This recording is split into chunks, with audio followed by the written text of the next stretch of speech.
All right. All right, so we are now live. Um, to let you guys know, we will be starting class in actually about 4 minutes. I just wanted to make sure that we could go live today as promised. So we got the 24-hour thing fixed up because I posted that last video. By the way, this is the second class, so go ahead and check out the first one. I will only be giving 1 hour live. I feel that it's a little more extreme to go beyond that. There are, of course, the students in class. As I said, if you leave comments on the posted video, I will go ahead and do my best to get back to you on them. Or if you have any questions, please leave intelligent questions. If you do, and you challenge me and make me have to work for it, I will send out a gift card to you guys. It'll be a random gift card. I like playing that game too. And possibly a book. I think I'm going to start doing monthly giveaways on books. So that we can definitely get people to increase their knowledge and financial IQ. That is really my goal as far as that goes. As you can see, we're still in the tiny house. It's still not complete. I did add more stuff to it, as you can see here on this side. But it's a work in progress. I got a lot going on. You can always follow the artwork side of things on my Instagram. And if you hit the subscribe and the bell, you'll definitely get updated and notified every time we go live. So just to keep that in mind, and then I will post the live afterward and make sure I'll do my best to make sure it stays up. So like I said, we're going to give an extra 5 minutes. We have one student running a little behind, excuse me. And then we'll get right on to it. We will do a quick 30-minute overview of last week's course. And then we will continue on by explaining the different types of debt as well as good and bad cash flow, which will be the second half hour. So give me about 5 more minutes. You're going to hear scuffling and buffling, people chit-chatting. By all means, do what you need to do, use the bathroom or whatever, and then we'll get back to it. All right.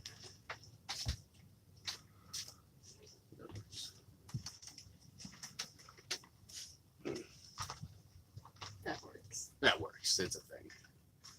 These people are going to be like, first 5 minutes is garbage. What is this? Thought it was financial, not break time. I like break time. Break time is nice. Not right now. How can you have a break if you haven't even started? I run my business. Mind your own business. Oh, there it Dorks.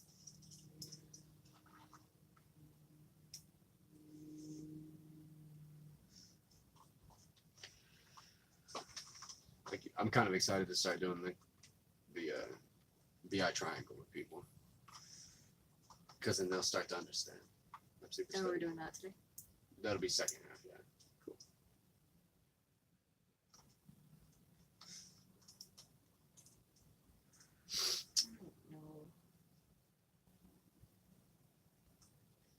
I don't know. Angel Lens is supposed to be a thing, but I can't find their site.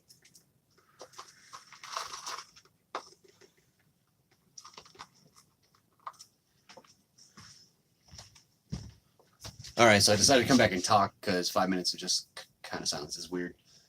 Next week, by the way, is the KomoriCon here in Portland. We're going to be dressed up, so you will see me dressed up in my Comic-Con costume for class. And then on top of that, you send me what you are as far as Halloween or that type of thing. And what we'll do is we'll do a give. That'll be the first gift card giveaway. Is I will pick the random one and get that out. We'll get you a gift card. Perfect. I think. Yeah, that works for me. Plus, why would they get a gift I'm card? pretty open. Excuse me? They get a gift card by saying what they By are? telling me what they are, and I pick at random which one I think is the best. Means, Oh, okay. yeah. I didn't hear you explain that. Yeah, it's because you were playing on your phone. It's a thing. That's the thing. We're in class. You can drop it. I was like, but yeah, we're still on break. So anyway, as I said, there are students in class. I do have other forms of live going on, and those students I can hear very clearly. I cannot read the small typing on the camera that I'm using because it's my phone. So I'm not going to walk up and unfortunately interrupt the class for that. So once we get to getting, the getting will be good, I guess. And we'll get her done. All right. I think I've made these folks almost wait long enough. You guys about ready? Yeah. All right. Oh, Good idea. All right. So, sorry about the long introduction. Like I said, first time going live, I wanted to make sure that we could, so I started 5 minutes early. I'm Robert Gordon, and today we're going over basic financial is what I call it. It's something that I think everybody should be taught and learn. Even in school, I honestly think it should be taught. So it's not, and I try to donate my time to give this to people as far as increasing their personal wealth and their personal lives. I think a good way to get some of the stress off your body is to remove the financial stress. So in fact, that's most people's fight and problem. So we're going to get started. I'm going to go over the financial statement. We will talk about homework, and then we will move on to the next section of this first hour. Okay, so the financial statement. This is what your banker looks at when you go to get a home loan or anything like that, or any type of major loan. They want to know specifically, like, what kind of assets do you have? What are your liabilities? How accountable are you? These types of things. So we're going to go through the ESBI quadrants, which is employee, self-employed, big business, and investors. And then we're going to show you how this works again with the poor mentality, the middle class mentality, and the rich mentality. Just a real quick overview. So what we got is most people fall under the E, which is employee. Okay, so employee, you're going to make your money and you're going to get taxed out the most and largest tax bracket there. If you'd like to know more of the actual information, by all means, go ahead and watch the last video. I know they're an hour long, but that's how class works. So here in the S quadrant, they're almost taxed the same, except that the S quadrant gets a little bit more tax breaks. Okay. Here in the investor quadrant, they get taxed differently as well. It's a lower tax bracket. It puts them in the I, it puts them at a much lower tax bracket than the E, and about half, if not, 3/4 less than the S. And then your big business, which is 500 employees or more, is actually taxed at the least amount due to the fact that you keep reinvesting the money. And this is encouraged by our government, which most people, point the fingers at. Oh, you need to give us more. The rich need to give us more. Well, here's someone with a rich mindset trying to give you more, and people just don't want to listen. So let me help you out. If you pay attention, you'll get what you're looking for. All right. So in a poor mindset, we're going to give it the P like we did last time, the middle class, and the rich. Okay. So we're going to give it an R. So the poor mindset, this one here, it goes from my employee to my income. It goes down to my bills, and then it goes out. There's no return. It just goes in a straight line pretty much. You get the money, you spend it, wait till the next paycheck. That's how a poor mindset's set. Okay, now keep in mind I'm going to use employee for all of these just to show you that there's a difference, not necessarily in what you do, but how you do it. Okay, so in the middle class mindset, in liabilities, we're going to put a home, a car. Okay, so those are the two major liabilities that everybody wants: a really nice car and a beautiful home, a big home. So this is how the middle class think. They go from E again. Okay, they go to income, but this time they go to liability, then up to expense and out. So they went from their income and they were like, okay, I can use my income to purchase these things.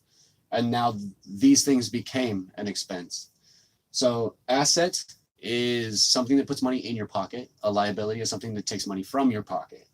All right. So anything that's a liability has the potential to move from either side of this board. You can move them around. It's just based off of what you feel like you need. So the rich mindset, and this is one that I'm really trying to push more people to start thinking about and like. And the reason is because it creates a residual income. You don't have to worry if your Social Security is going to be there when you're on the end, and anybody can do it. The harder you push, the faster you get there. I mean, it's just that simple. it takes self-control over money, because money's a tool. It's not good or bad. It's not evil. It doesn't make people evil. What I believe is that people, all money is an amplifier. So if you're good, it's going to amplify what you do. If you're bad, it's going to amplify what you do. Okay, so that also goes from the E to the income, of course, because that's the beginning income. But what they do is they do what's called pay yourself first. So out of a $300 check, they're going to take 10%. All right, and that's $30. And they're going to put it away for what they need. They're paying themselves before they look at their debts or their bills. I'm not saying that you'll notice that it all goes out expense, because everybody has to eat. Everybody has to eat. Everybody needs some place of what they call a home or a shelter. So there's always a requirement. But the rich think it goes into income. They pay themselves first, and then they invest into an asset. An asset can be a home, but it's not a home for you. It's a home for somebody else that you're renting out, or an apartment complex. It's cars that you allow other people to use for a small sum, because there's an upkeep. You need to be able to afford to upkeep the vehicles or the house, and it's just agreed upon amount, such as your rent. Ultimately, you're going to go from that. It'll be a home. That can be an asset, but it's not yours. It's somebody else's. You just happen to own the land. It could be cars. All right. We're going to get into paper assets here in a little bit. In my business class, they get to go a little more in depth into paper assets and how to actually make them function in appropriate ways for them. And we will discuss that as the intermediate course continues on. So from here, they create that income, or they create that home or car or something for somebody else. It's a selfless act. Yes, they get an income from it, but the fact is it's selfless. They didn't buy that house for them. They bought it for you. So here, the difference between the two mindsets is I bought a house for me. I bought a house for you. I bought a car for me. I bought a car for you. That's the difference in the mindset. And then it comes from here. So that creates the income coming around right back into the income box. And then you pull from the income that just came from that and goes out the expense. Okay. So the difference was that they didn't go straight to expense. They dropped down, they looked at what they could do with it, and they brought it back. If you repeat this circle enough times and you have enough homes or cars for somebody, most people call this realty, or Hertz, the rental cars. If you do that enough times, it creates a large enough income that you no longer have to be the employee. If you do it enough times, you can go past the self-employed and have someone else do it for you. You can afford to pay them. That puts you closer to this portion here.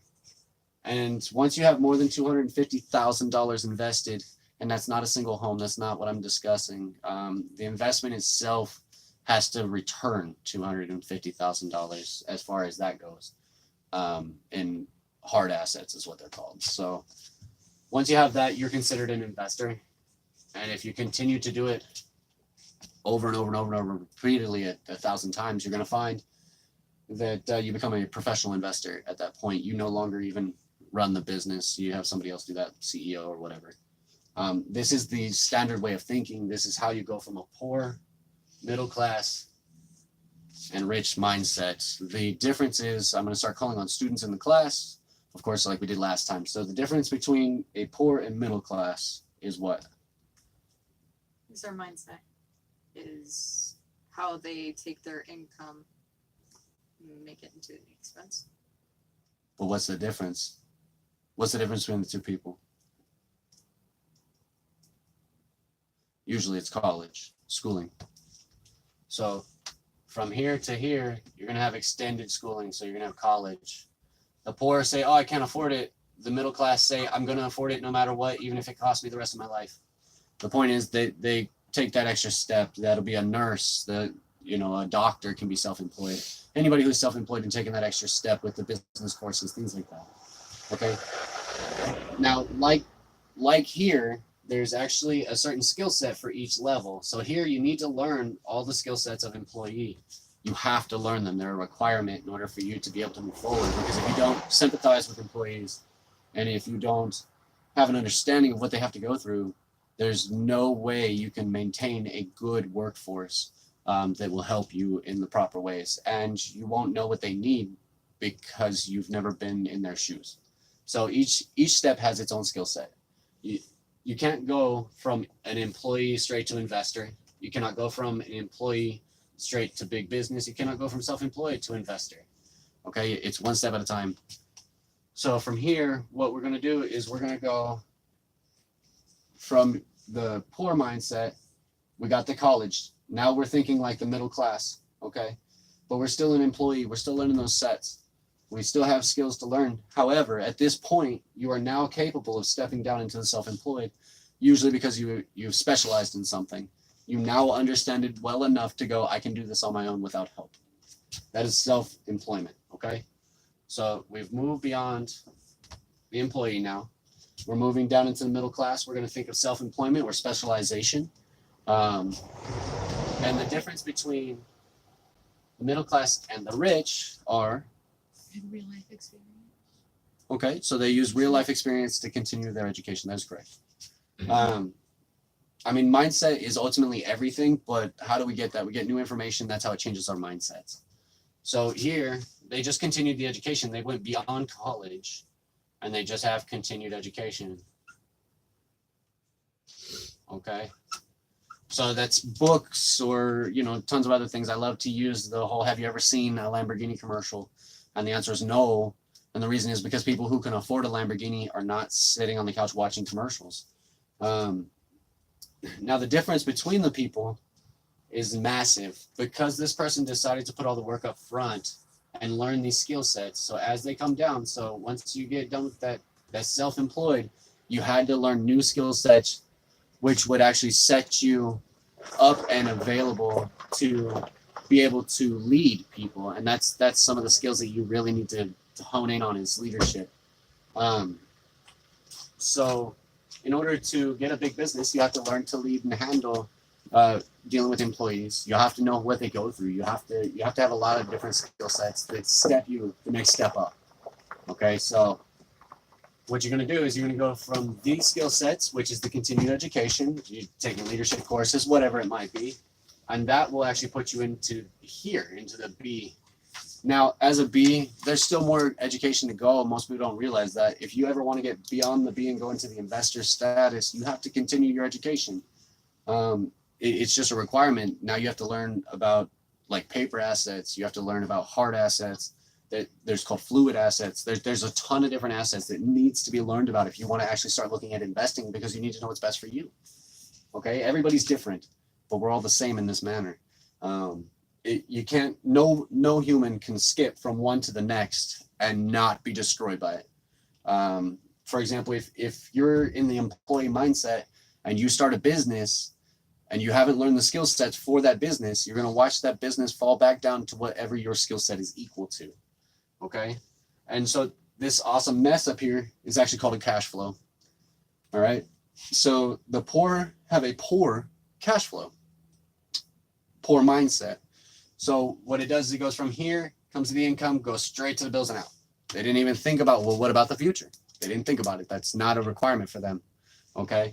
So the next step would be the middle class. So they're like, hey, my future, not everybody else's future, my future. So they go from here and they come down and then back up and then out to expense. Okay. And then the biggest difference, and I'm not saying any of these are necessarily evil. I'm just simply saying this is what it is. It's not an option. You're one of these three. It's what you do with it that matters. So then you have the rich mindset, which is considered a good cash flow. Why? Because it continues to flow. So after you've done this enough times, that circle, and you stop this income up here, it's just going to create a continuous circle there. And that's how you want your cash to flow. Money setting still, as we went over last week, is bad. That's horrible. It's stale money. It will rot just like bread eventually. And if you want to know the exact details as to how it rots, I explained that in the last video. So with all of that being said, I do believe that pretty much recaps last week's financial statement understanding. We're going to go into homework. And I made a promise to tear somebody else's bills apart. So who's giving up? I will if you want. Jimmy? Go. I'll just give you last week's. Yep, that's what I need. Perfect. All right. So as I said, remain unnamed. I will not say who it is. That's rude. I gotta find the. Someone stole my erasers. Do you want one of these? Here, use this. All right. You guys did not see this. All right. So last week's homework was a basic financial statement and balancing your checkbook. Sounds super simple, but a lot of people actually don't do it, nor do they know how to, and they find themselves going, "Where's all my money going?" So the problem with that being that you need to keep a positive control. It's like swinging a hammer. If you don't have your hand on it and you just let it go, it's never going to land where you want it. So it is a tool, and if you're not holding onto the tool properly, you're going to end up hurting yourself. People smack their hands, broken things like that. So we're going to go over these different sets here. All right. So on one side, I asked you to do income first. So it'd be INCOME. Now this student is getting into the second hour of courses, so there's extra work here that I'm not going to post. I'm just going to post what the actual income at this time is.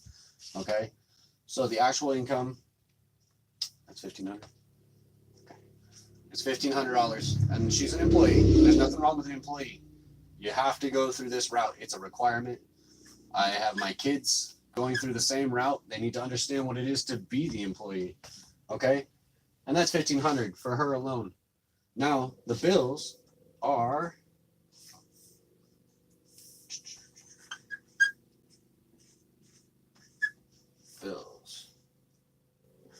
$550 for rent. All right. She has a car payment. Oh, see, I'm trying to write words next to it instead. So she has a car payment of $270. $270. There's no insurance on that car because the car is not running.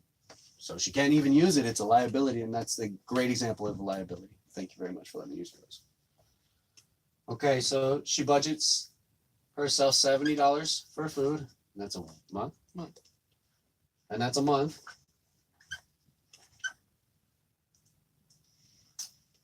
She also has another liability, which is renting. Most people don't realize how much that is.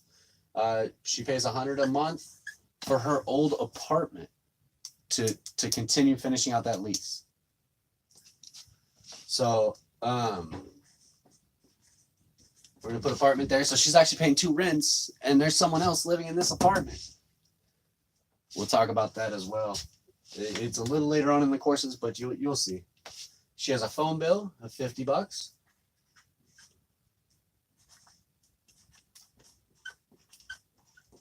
All right.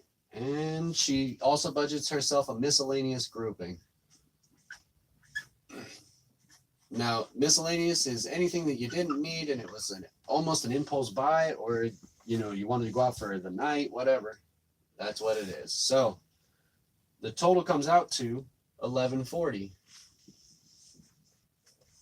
And of course, like I said before, we're going to put a negative there because it's bills that's going out, that's expense. So we'll put a negative EX. So what we're going to do here is we're going to take her income, which is a positive number. All right. So we're going to go 15, 0, 0, 1, 1, 4, 0. And it's a negative right there. So that's 0. I like doing math the long way. Why? Because then it shows my work, just to let you all know. So 6, 3.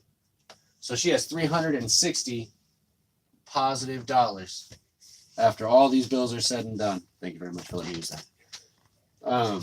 So ultimately, now she knows that if she doesn't have that sitting in her bank account every month, she didn't follow her plan. That's her plan. So she needs to find out by using receipts what she actually spent and where she actually spent it. So this is still a work in progress for that. She is trying to take a 30-day and then we'll do a 60-day. With my more advanced students, I take a little bit longer for that. I apologize. The screaming you hear is my son playing with my other boys and a friend of theirs. So I do apologize for that. So here she now sees that she should, even budgeting for going out and doing other things, that could be a night at the bar. You know, that could be whatever she wants it to be. She could grab a 6-pack and a pizza and sit at the house and have movie night with her significant other. And no matter what happens, this money's budgeted. So you just don't go past that budget. Most people's budget really gets real bad right in here and here. These are the most uncontrolled pieces. Oh, I need a Starbucks. Well, one $5 Starbucks drink, 30 days, $150. Okay. So I know it sounds super repetitive. It probably sounds even more repetitive to the ones in class. But the fact is, this is the truth. And I can't repeat it enough because people think they need these things when they don't. You could get a Folgers. If you need something to spruce you up, I mean, you can get orange juice. It's a lot cheaper and you get a big gallon of it. So, I mean, there's many other ways, and the excuses run very rampant. You know, well, I didn't make it because no, you just didn't make it. Move on. I'm sorry I didn't make it. That's it. That's all that there was needed. So what we're doing here is we've got this here is so that we can budget our checkbooks. Okay. So now she understands that she's got a 360 there. She knows that she can actually use that money towards what she needs. And these bills here, these are what I call term bills or short-term bills. Okay. So the idea is that they're gone. There's ultimately, if you paid them off, they'd be a single payment. All right. Now, this one here I know is $700. So in 2 months with the extra money, she can add it to what she's paying already, and it would be gone. There would be no bill there. So that's an extra $100 back into her rock right here. So she got 460 then. And then you take that 460 and you attack the car next, and that'll push that right out the way just to kind of get it out. And I suggest doing the smaller bills first that way. The reason I suggest the smaller bills that way is simply because I think that you kind of set yourselves up. If you don't go that way, you're like, oh, I'm putting a little bit in everything. You never feel accomplished. You always kind of feel like you're spinning your wheels. I think you need to get that out of the way. So that is the first half hour. We've done the review. We have done the homework. Hopefully you guys have done your homework and continue to do that same homework. This is not something that stops. It's just like basketball. Like I said, you always go back to the fundamentals. Well, this is your fundamentals for just understanding and controlling your own money, because until you get that self-control over your money, nothing else I teach you will help. There will be nothing else that gets you anywhere. You're going to still feel like you're spinning your wheels. So that's a very big thing to jump on. Can I get the eraser again? Love erasers. Unfortunately, mine have disappeared. I'm sure I can blame my kids for that. All right, so what we're going to go into now is the new week stuff. We got about a half hour left of the first class, and then we'll take a 15-minute break. Unfortunately, those of you on YouTube Live will miss the second half due to the fact that we got you on live. And I just feel an hour is pretty extensive. 2 hours is kind of drawing it out. They are two separate classes. So just to let you know, that's a business course as well as a couple other things thrown in there. I tend to do my best to give you the best start as well as how to build your business from ground up. If you wanted to know more about those courses, by all means, go ahead and get a hold of me. There are other elements that I am using specifically to help people that cannot make it to the location that I'm at to get that done, but I will not be doing it on YouTube Live. It is still free, by the way. I'm not charging you for that. So what we're going to go into today in this course in the basic financial is good debt, bad debt. All right. There's always good and bad. Doesn't matter what it is, light and dark, yin and yang, whatever you want to call it. There's always good and bad. All right. Good and bad. So What's the definition of good debt? Buying a car and then running it for Uber. Being able to use your debt to create an income larger than the debt itself. Correct. That is a good debt. What's a bad debt? Like a liability. So something that you have that doesn't make you. Yeah, something that doesn't make money. That's right. It's a liability. Absolutely. So, and thank you guys. That was awesome. You guys hit that on the head. So what we're looking for is good debt. I'm not saying go out, get a credit card and think you can make $1 billion off of it. But what I am saying is once you learn how to control your money, you can actually start looking into and understanding what good debt is because you have the self-control at that point. And I'll use an example real quick of good debt, and it'll be the same example for bad debt as well. So good debt, a credit card, which is a CC, gives you, let's say 3%. You know what? I'll give you a good number. We're going to say 10% cash back on all purchases. Not that that will ever happen, but that would be really cool, you know? So we're going to do 10% cash back on all purchases. A credit card cannot charge you interest, or a credit company that runs you a credit card cannot charge you interest until the 30th day. On that 30th day, whatever is owed will be tagged to the interest. So if I paid off my credit card once a week, every week, that's never going to hit that 30-day mark. And now I spend $1,000 on my fuel, just as an example, just my fuel every week, but I know that I have the cash to replace it. So I'm actually getting an extra 10% cash back, which means I'm actually getting $100 back. And they never charge me the interest, the APR. It could be 1,000 APR, it doesn't matter. Once you hit the 30th day, that's where it really starts to hit home. So you want to make sure it's all paid off by that 30th day. And they usually do it in an actual calendar 30th day. So let's say I got it today and tomorrow's my calendar 30th day. It would charge me. So I would probably wait until the 31st day to make sure that I rock that out as I needed. Okay, so that's an example of good debt. All right. So now the same exact credit card company, they say, hey, we'll give you that 10%. You're going to owe us the APR if there's anything left. Okay. So let's say I spend $1,000. All right. And that's awesome. That's awesome. They say the APR is also 10%. Let's just do 10%. I like that number. It's easy to do math that way. So my APR, which is the interest that they will charge me at the end of the day, is 10%. APR. That's $100, okay? So 10% of that equals $100. Yes, I made some random word up. So that means that every month that I don't have that $1,000 paid off, it adds $100 to that bill. Okay, but they're gonna say, hey, you know, we understand. We understand that that's a lot of money. That's real hard. Let's go ahead and just say you could pay us $50 as a minimum payment. And I've heard this time and time again. That $50 minimum payment. Now I want you to understand what you're seeing. So I'm gonna go and I'm gonna explain this on a very relaxed note. Ultimately, is so they said I could pay $50. You know, I got a $25 minimum payment. That's great. Well, here's the problem. So on that $1,000, every 30 days the APR is $100. But my minimum balance is 50, so it's actually going up $50 on top of the 100 every month. That means in 2 months it'll actually be 1,200 plus. Like you're just gonna keep going and going and going. You'll actually never drop down below that. It's a catch-22 for you. That's a scheme to me. That's a problem. So the problem comes to they can go, oh well, you know, we warned you. And we're not doing anything wrong. But here's my thought process. They never explained to you in this way for you to understand. So to me, they're taking advantage of you. Well, I'm going to show you how to take advantage of them. And I just did. Okay, so it's a cat and mouse game.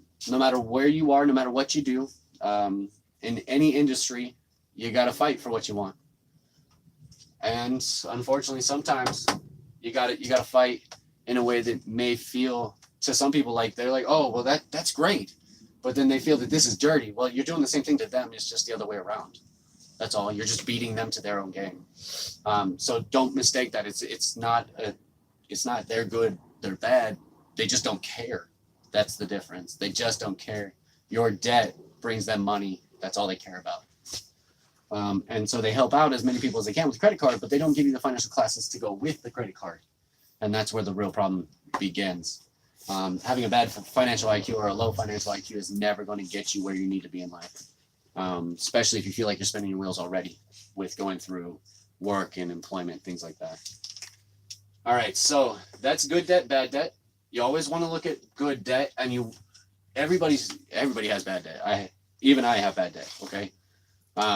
So with that being said, your goal is to get rid of bad debt, but you just told me to get rid of my smallest bill first. Yes, get rid of the smallest bill first, because then you can apply a whole lot more to the bad debt. You can knock it out really quickly if you get rid of all those small ones, and you feel accomplished as you see them disappearing off your board. Remember to write them down. Remember to keep constantly looking at them. I leave, like, we leave ours right here in the front room. Like, you open the door and it's right in front of you. Okay, so I am not bashful about my bills. We have updated it quite a bit. That includes with my child support is now on there because I have moved from the E to the S.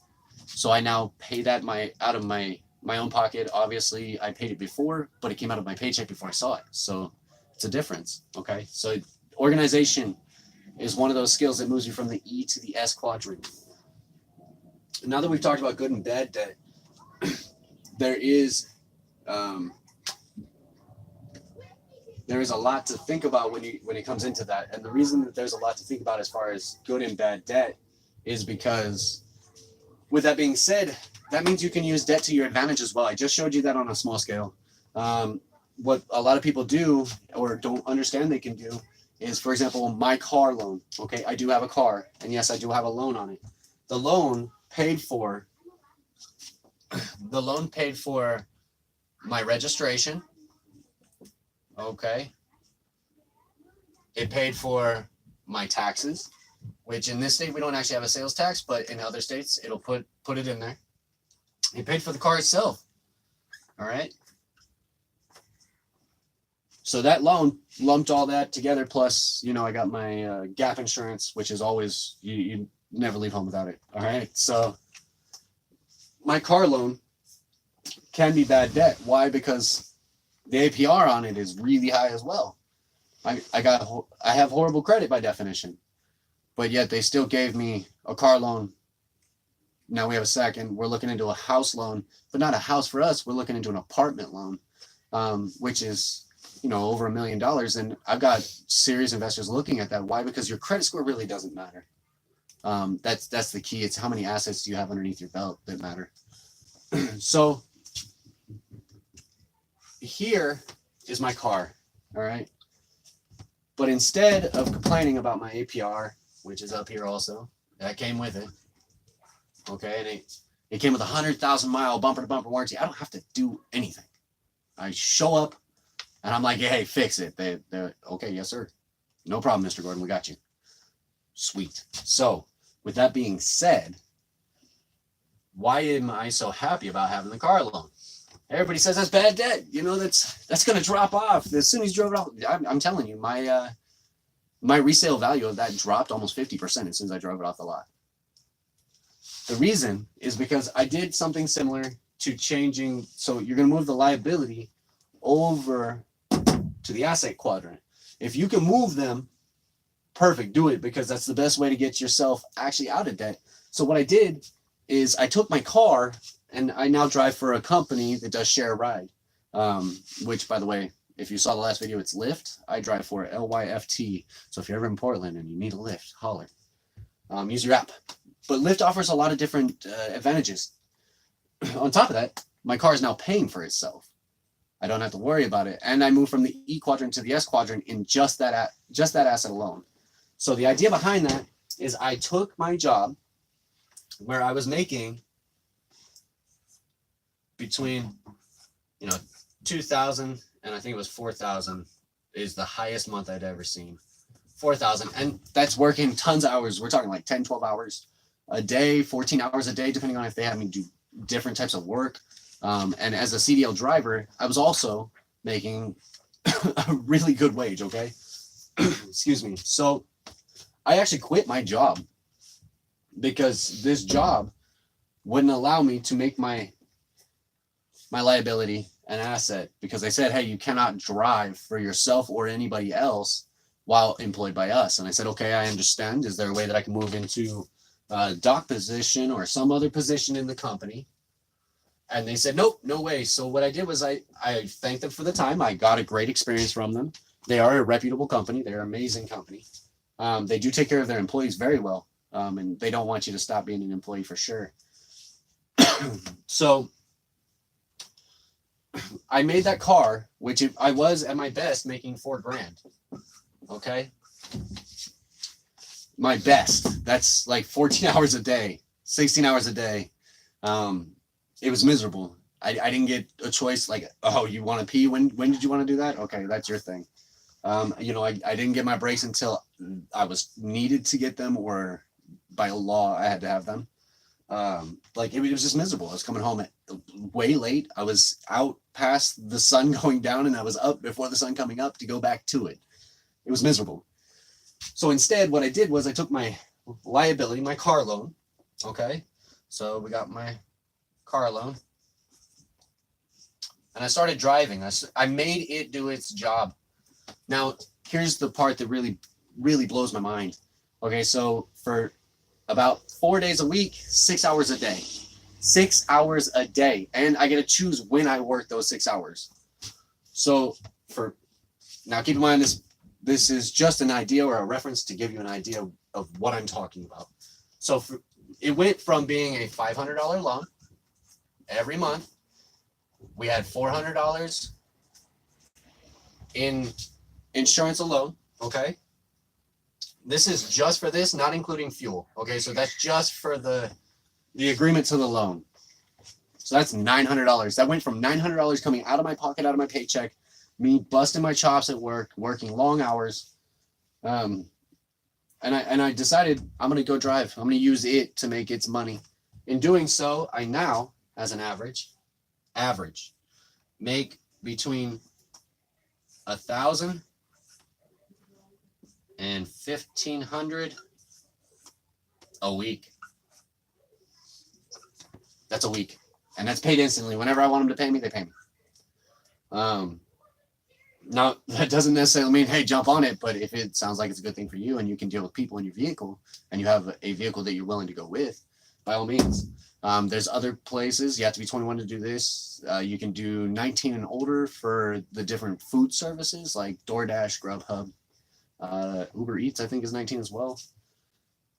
But anyway, that's a form of self-employment because you are in charge of your own well-being. You are in charge of what you do. So if you don't work and you can't pay your bills, you can't blame the company. That's all on you. You didn't clock in. I really enjoy that. It means I get to sleep in it in the morning. I get to see my kids or pick them up whenever I want, hang out with them. We get to go and play, like today we're doing arcade. So there's a lot of things that come with that, but there's also a lot of responsibilities. I have to be far more mindful of what I'm spending because I still have to pay tax on that. I'm self-employed now. So the taxes are still coming out. They're just coming out at the end, not at the beginning, like an employee. The other things that I need to be mindful for is what can I write off? Like my mileage, I know that's a tax write-off. I actually spoke with my tax consultant and I've gotten a lot more than I anticipated from that person. I do not use H&R Block, nor do I use Jackson Hewitt, because someone who's trained in a few weeks and said that they've let the computer do the work for them for the last couple of years is not a tax professional to me. They can help you with your taxes by all means. Employees definitely knock that out. But if you have any extra type of income or any questions, they're going to tell you, that these aren't write-offs simply because the computer doesn't. They're just like, no. I pay a couple a lot more than I would pay Jackson Hewitt to get my taxes and my tax information done. And they've been doing it for 30 years, legitimately. That's, by the way, before computers existed. So they've been doing it, by books in hand. They understand the laws very well. They're very, very well versed in it, and that's absolutely wonderful. So this is just one step, okay? That's just one avenue. I got tired of seeing money come out of my pocket, and I decided I'm going to change it into a liability. I looked at all of what I thought might be best for me that gave me the opportunity to do what I needed to do. And this here has worked out pretty well for me. That's just one avenue. I am in my second set of courses. There is a lot more going on than this. This is just the basic information. Okay, this is not. I mean, I can make $100 in the week if I decided to. Oh, I'm sick. I don't have anybody to call into, so I'm the guy who has to hold my feet to the fire. My family starves if I don't do my job. That's something to keep in mind. That's a self-employed mentality. And of course, big business moves farther, and it does go beyond that. Now, do I have assets? Am I going to starve? The answer to that question is no. While I was attending college, it was never a problem, and I paid for my college. So just keep in mind that your mindset makes you who you are. Your habits define you. They tell what your future is going to look like. So with all of this information here, I want you, for your next set of homework, to write down your liabilities, your personal liabilities, as well as the household liabilities.